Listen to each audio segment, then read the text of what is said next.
I smoothed my dress for the 100th time, taking a deep breath before knocking on Jacob's door. My fiancé and I had been living separately while we planned our wedding, but today was the day we'd finally start looking at houses together. As I raised my hand to knock, the door swung open. "Oh," I stumbled back, startled to see not Jacob, but an older woman with piercing blue eyes and a severe expression. "I'm sorry, I must have the wrong—" "You must be Beth," the woman said, her voice clipped. "I'm Elaine, Jacob's mother." I blinked in confusion. "I'm sorry, there must be some mistake. Jacob's mother passed away when he was young." Elaine's lips thinned into a tight smile. "His adoptive mother, yes, I'm his biological mother." My mind reeled. In the 2 years we'd been together, Jacob had never mentioned a biological mother. Before I could formulate a response, Jacob appeared behind Elaine, his face pale. "Beth, I can explain," he started, but Elaine cut him off. "There's nothing to explain, Jacob. I'm here now, and it's time we were a family again." I looked between them, my stomach churning. "Jacob, what's going on?" He stepped around Elaine, reaching for my hand. "I'm so sorry, Beth. I only found out recently myself. Elaine contacted me a few weeks ago, and I've been trying to figure out how to tell you." Elaine's eyes narrowed as she watched Jacob take my hand. "Well, now everyone knows. Shall we go inside? I've made lunch." I hesitated, but Jacob squeezed my hand reassuringly. "It's okay," he murmured. "We'll talk about this." As we entered the apartment, I couldn't help but notice how Elaine had made herself at home. Her coat was draped over the back of Jacob's favorite chair, and the air was thick with the scent of unfamiliar cooking.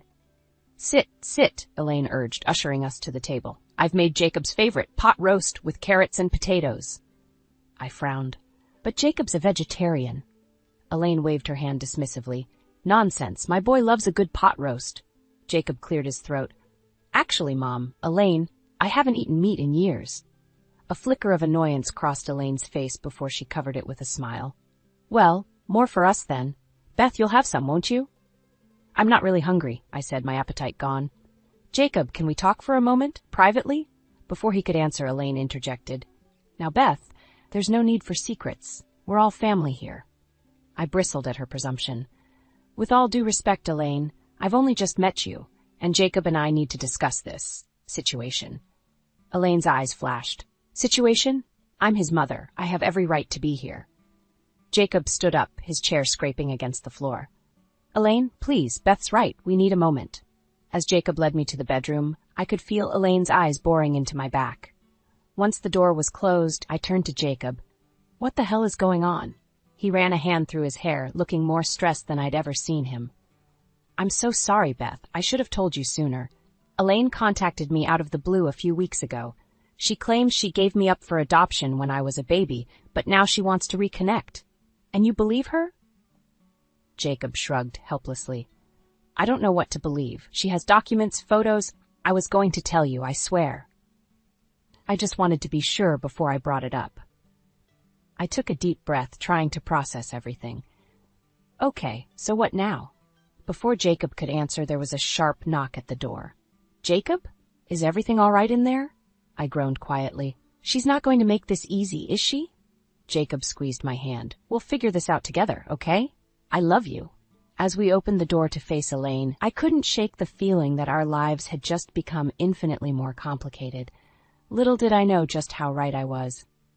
I never imagined my wedding planning would involve fending off an overzealous future mother-in-law, but here I was, staring at Elaine across the bridal boutique. She'd somehow wormed her way into our dress shopping appointment, and now she was eyeing the gowns with a critical gaze that made my skin crawl. "Oh, Beth, darling," Elaine cooed, holding up a frilly monstrosity. "This would look divine on you. So traditional, so proper."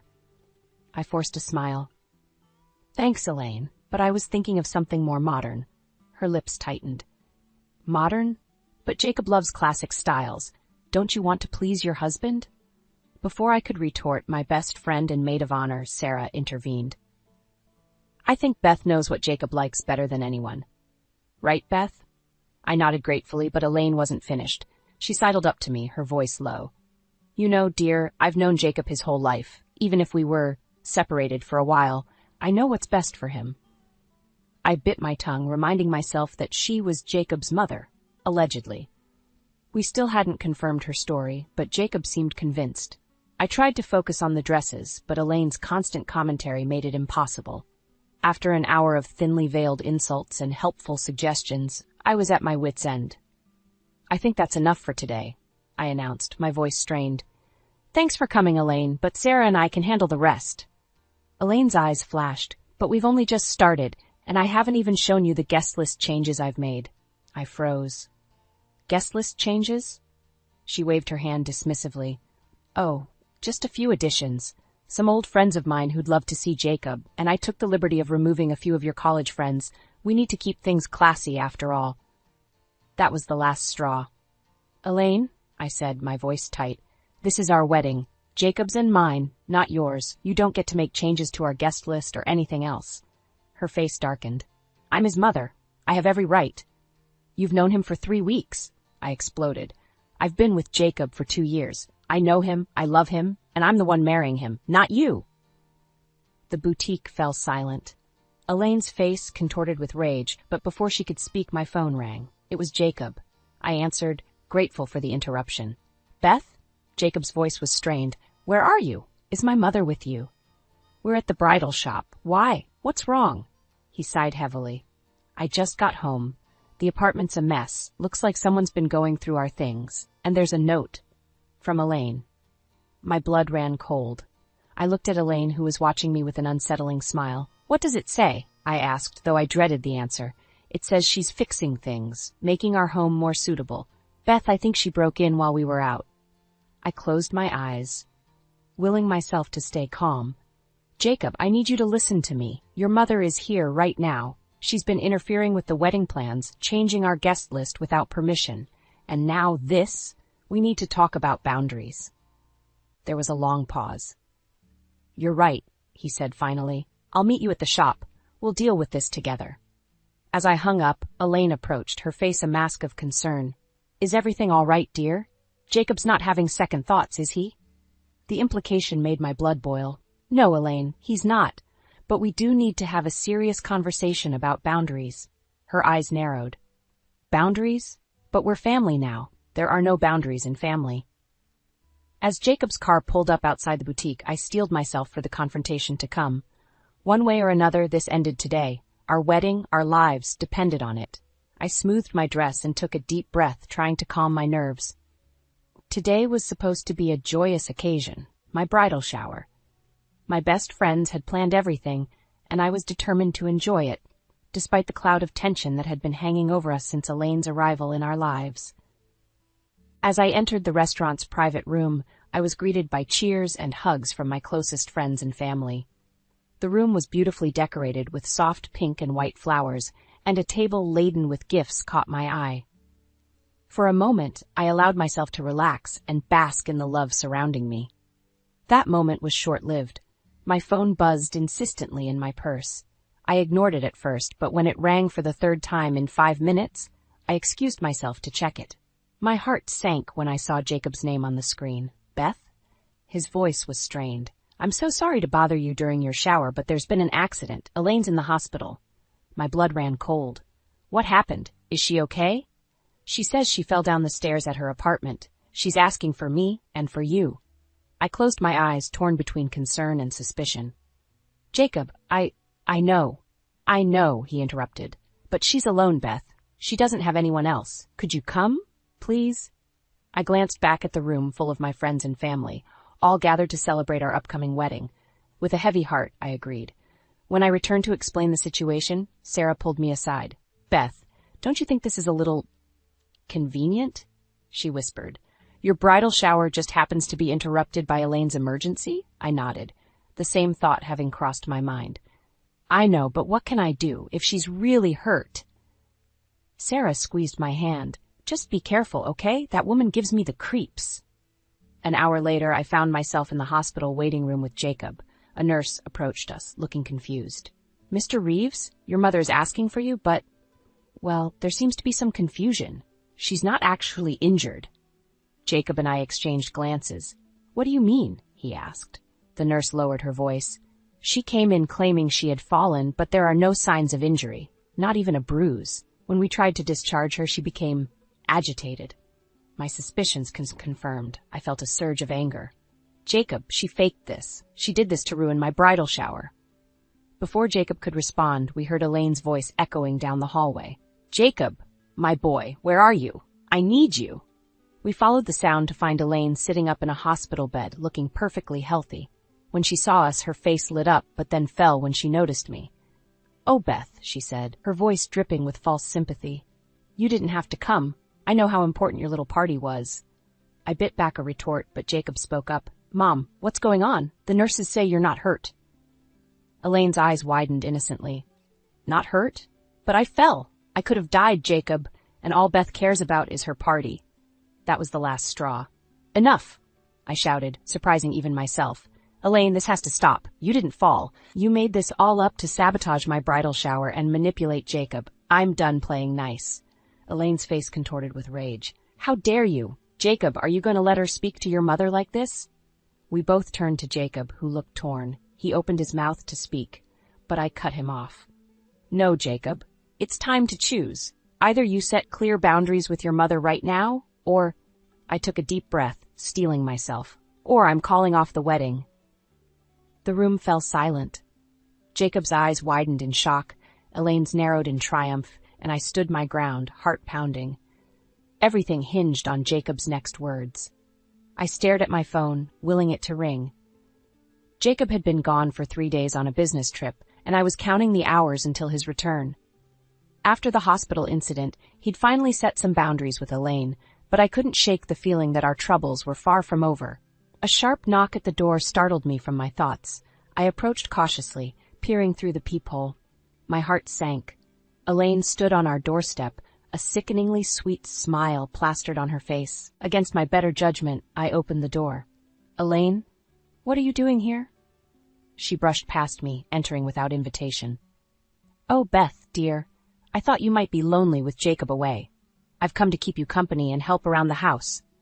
Before I could protest, she was in our kitchen, skiing at the dishes in the sink. My, Jacob can't come home to this mess. Let's get started, shall we?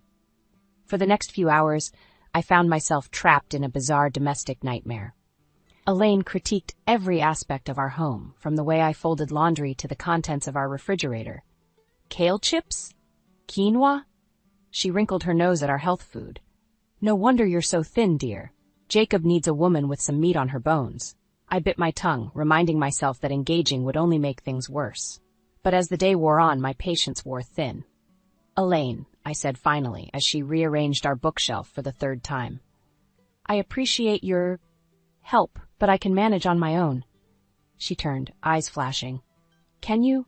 Because from what I've seen, you're hardly fit to be a wife, let alone a mother. The words hit me like a slap. Excuse me? Oh, don't act surprised. Elaine's voice dripped with disdain. Your career woman lifestyle, your modern ideas about marriage, it's all wrong for Jacob. He needs a traditional family, with a wife who knows her place.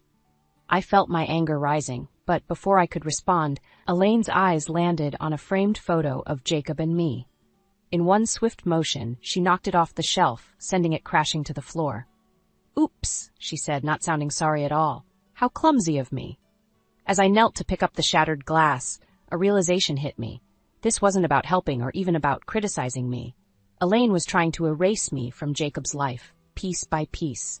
I stood, my voice steady despite my racing heart. Elaine, I think it's time for you to leave. She laughed, a harsh, mirthless sound. Leave? Oh, no, dear. I'm not going anywhere. This is my son's home, and I have every right to be here. No, you don't. I moved towards the door, opening it wide. Jacob and I are engaged. This is our home, not yours. Now, please leave before I call the police. Elaine's face contorted with rage. You ungrateful little... She lunged forward, her nails raking across my cheek. I stumbled back, shocked by the sudden violence. In that moment, something in me snapped. I grabbed Elaine's arm, my grip firm but not bruising. Get out, now. For a moment we stood there, locked in a silent battle of wills. Then slowly Elaine straightened up.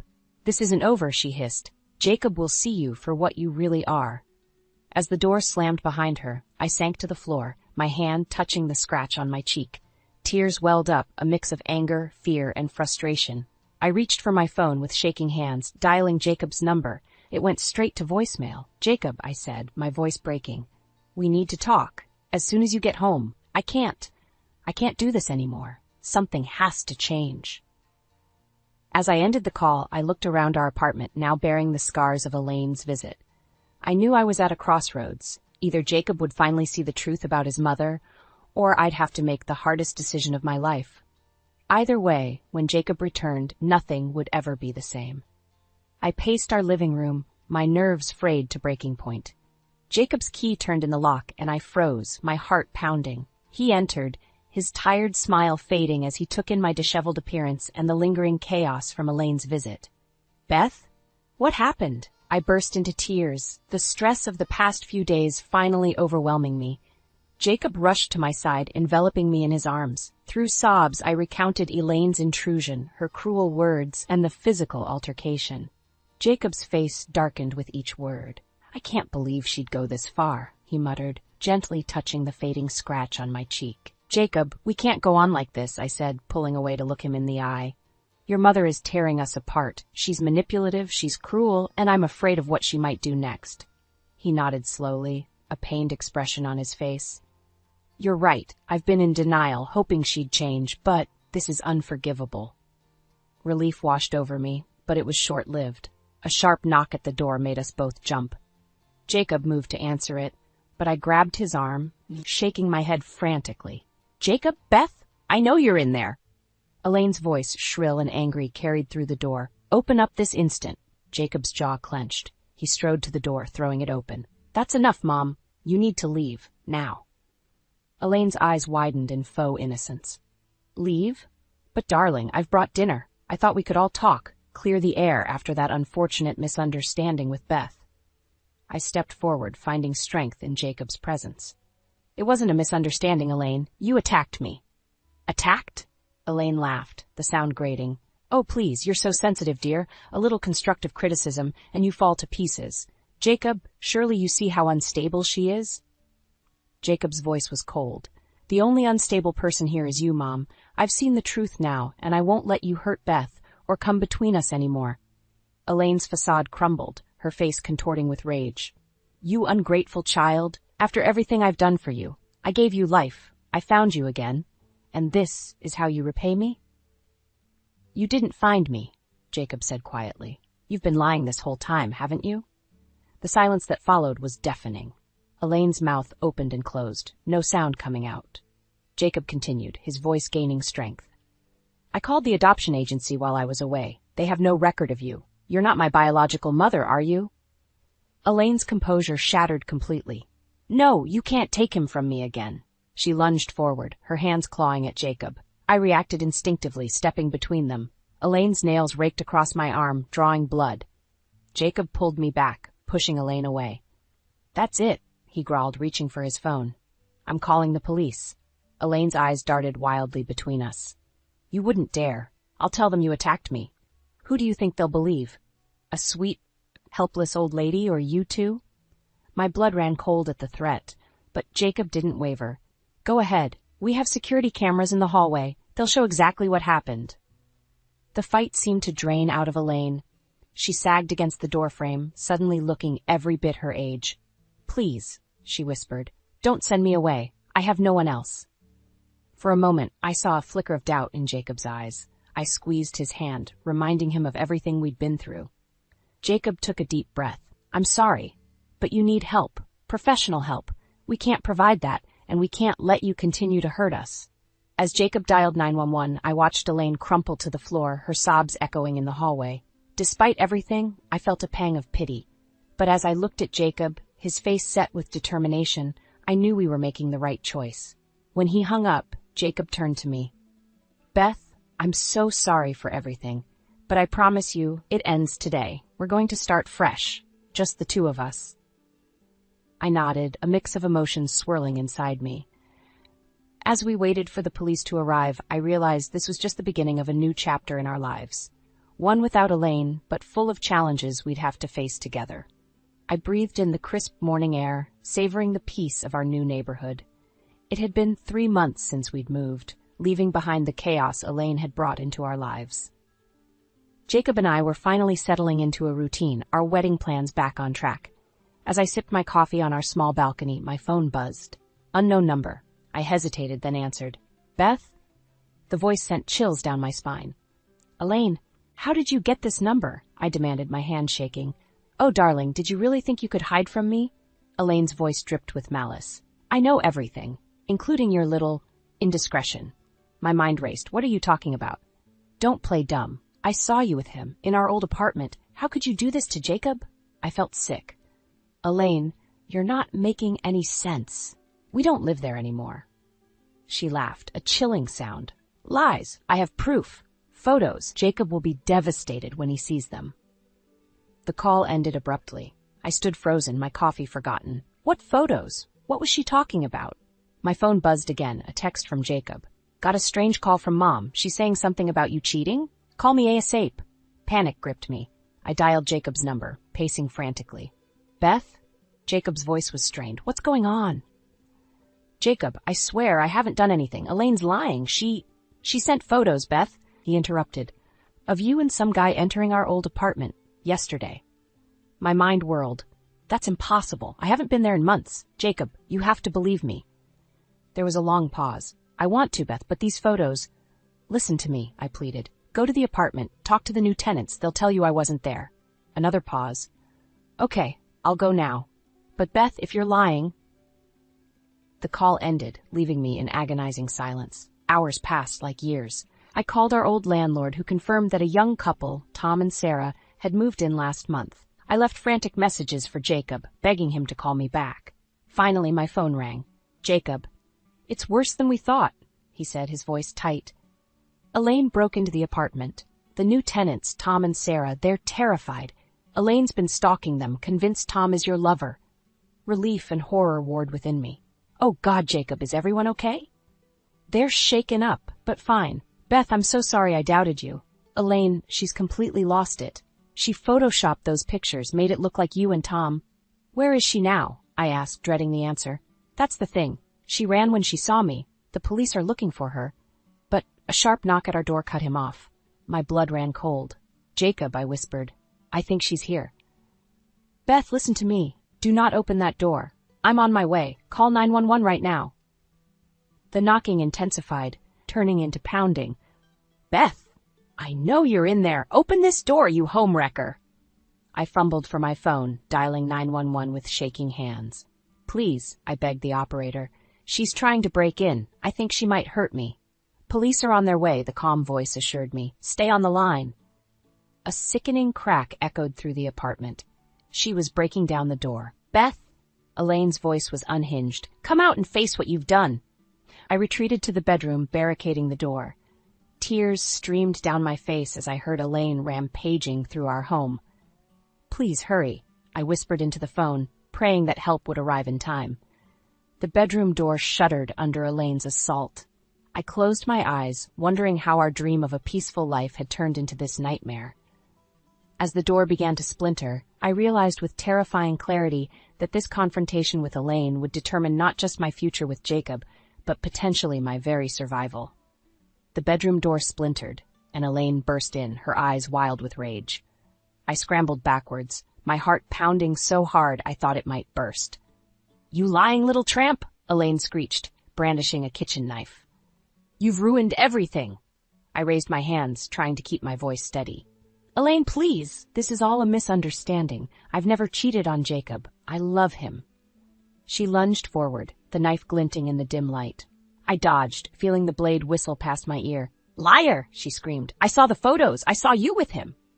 As I frantically looked for an escape, I heard sirens in the distance.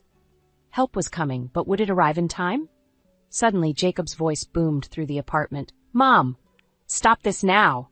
Elaine froze, her head whipping towards the sound. I seized the moment, ducking past her and bolting for the door. But she was quicker than I expected.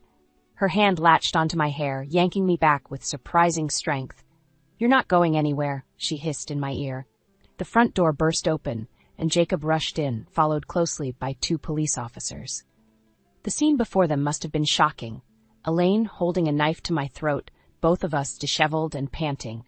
Drop the weapon, one officer commanded, his gun trained on Elaine. For a moment, everything was still. Then, Elaine's grip loosened. The knife clattered to the floor, and I stumbled away, collapsing into Jacob's arms. As the officers handcuffed Elaine, she began to sob. "I was just trying to protect you, Jacob. She was going to take you away from me." Jacob's voice was firm but sad. "No, Mom. The only one trying to come between us was you, and now you've gone too far." The next few hours passed in a blur. We were taken to the police station where we gave our statements. Tom and Sarah, the new tenants from our old apartment, were there too, looking shaken but relieved. "I'm so sorry," Tom said, his voice trembling. "We had no idea who she was or why she was stalking us. When she broke in, we thought—" I reached out and squeezed his hand. "It's not your fault. None of this is." As we waited for the paperwork to be processed, Jacob paced the small waiting room. "I can't believe it came to this," he muttered. "My own mother, or whoever she really is." I stood, wrapping my arms around him. "We'll get through this, Jacob. Together."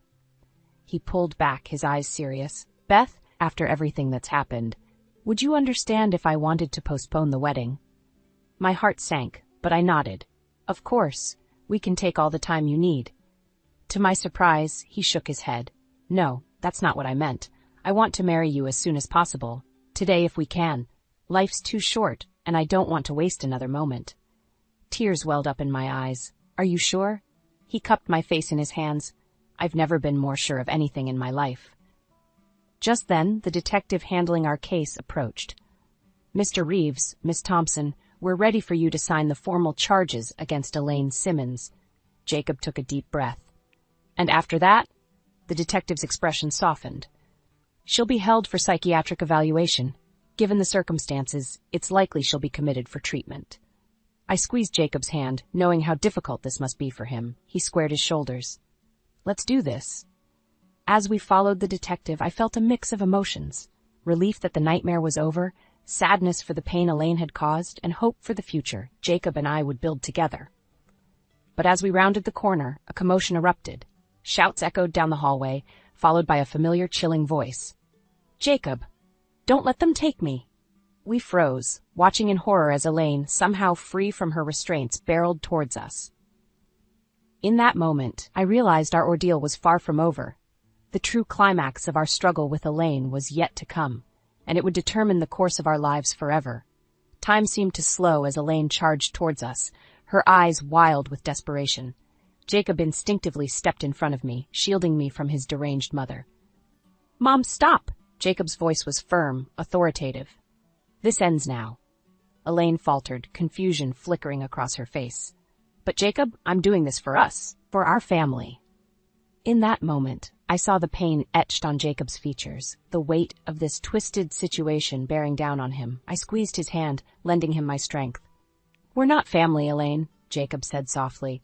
"You've been living a lie, and it's time to face the truth." Officers swarmed around us, restraining Elaine once more. As they led her away, her anguished cries echoed through the station. Jacob's shoulders sagged, and I held him close, feeling his body shake with silent sobs. The next few months were a whirlwind of court proceedings, therapy sessions, and rebuilding our lives. Elaine was committed to a psychiatric facility, her delusions finally addressed by professionals. Jacob struggled with guilt and grief, mourning the mother he never truly had. Through it all, our love deepened, tempered by the fire we'd endured together. We decided to have a small, intimate wedding, surrounded only by our closest friends and family. As I walked down the aisle, Jacob's eyes shining with tears of joy, I knew that every trial had been worth it for this moment. Weeks turned into months, and slowly we found our rhythm again. We bought a cozy house in a quiet neighborhood, far from the memories of our turbulent past. Jacob threw himself into his work, while I focused on my writing, channeling our experiences into a novel that I hoped might help others facing similar struggles. It was a crisp autumn morning when I felt the first flutter in my belly. I stood in our kitchen, hand pressed against my stomach, hardly daring to believe it. When Jacob came home that evening, I greeted him with happy tears and the news he'd been longing to hear. "We're pregnant," I whispered, watching his face transform with wonder and joy. As Jacob knelt before me, pressing his ear to my still flat stomach and whispering words of love to our unborn child, I felt a sense of peace wash over me. We had weathered the storm, emerged stronger, And now we were embarking on the greatest adventure of all, parenthood. The months flew by, our home filling with baby gear and the excited chatter of friends and family. We decided not to learn the baby's gender, relishing the surprise that awaited us. On a warm summer night, as the first stars appeared in the sky, our daughter made her entrance into the world. Holding her in my arms, Jacob beside me, I marveled at the perfect little person we had created. "What should we name her?" Jacob asked softly, stroking her downy head.